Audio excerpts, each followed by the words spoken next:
I'm Allendale's chief meteorologist Ryan Martin with a look at your midday weather update. Models continue to argue, flip-flop, do all sorts of things regarding a storm complex that will be coming out of the south central part of the country as we go through the weekend. That's the top talking point with regard to weather here over the next few days.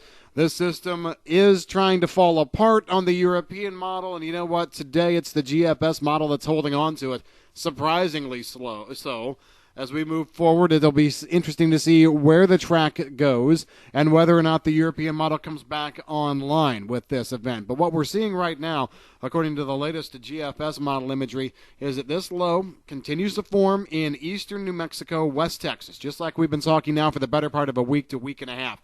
It does lift east-northeast. The best snows out of this look a little bit farther north. I had been keeping them for the most part down southwest Kansas, south central, Oklahoma, Texas panhandle areas. But you know what? This low is lifting north far enough that now we could see the best snows farther north in Kansas along the I-70 corridor and then on eastward.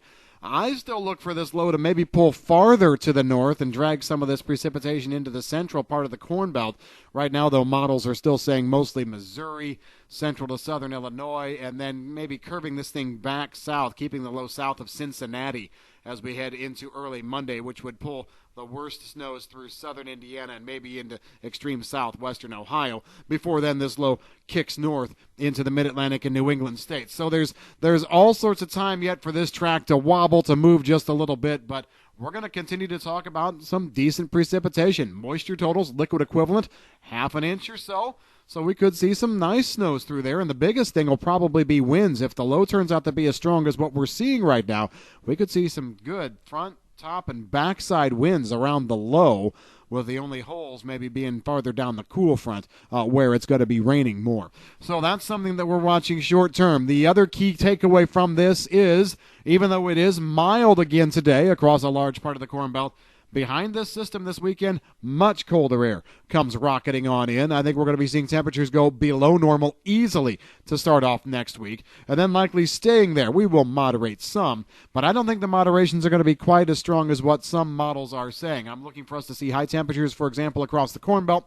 We'll say teens to low 20s, overnight lows, lower teens. Clouds will make up a big part of how far temperatures move at any given point in time. But you know what? These temperatures well above normal, those will go by the wayside. Models are also saying then we see several clippers move through. We have one at midweek next week that will bring a batch of snow to the Corn Belt. We've got another one as we head into the weekend and into the early part of the week following. And you know what? Another event might be trying to ramp up as we get closer to the 14th. So there's moisture around. Now, do those clippers have sizable moisture? No. The liquid equivalents, again, are a few tenths at best. So it's not like we're looking at just waylaying the area with moisture, but there will be a very active pattern here through the first half of the month of February. Shouldn't come as a surprise. That's something that we've been talking about.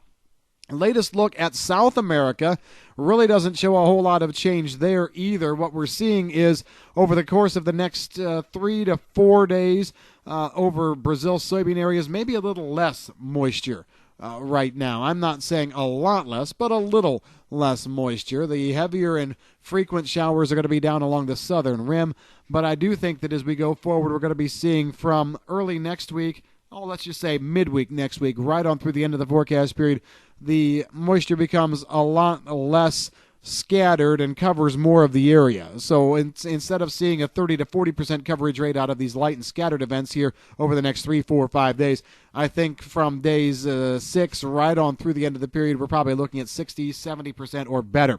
And then in the extended period, we continue to see heavier moisture in over parts of the northern Brazil soy belt. As a matter of fact, if the GFS model were to prove to be right, there could be a 3 to 3.5 inch bullseye over parts of eastern Mato Grosso, western Goiás, places like that as we get into the late part of the forecast period. I think we're going to see that go away, or at least be smaller in scope, but still it's there.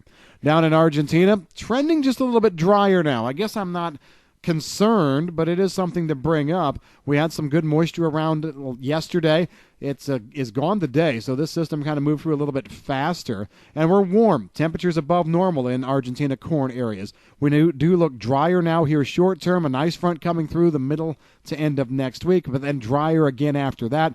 Right now, it looks like you got to call this timely moisture. Maybe we get some scattered stuff to pop up from time to time. Models are hinting at that, but it's definitely not as wet as what we were seeing a week to week and a half ago with the systems coming through every several days. We are trending Argentina a little drier, so that's a place to keep an eye on as we go forward. Otherwise, not a lot of things to talk about at midday here. The models kind of locked in. And we're going to wait and see just how the European wants to handle this winter system across the United States with its next model, a run that completes here in about an hour to an hour and a half. So we'll watch that very, very closely. That's what we've got in your midday update. If you've got any questions on the weather, give us a call at Allendale. I'm Chief Meteorologist Ryan Martin.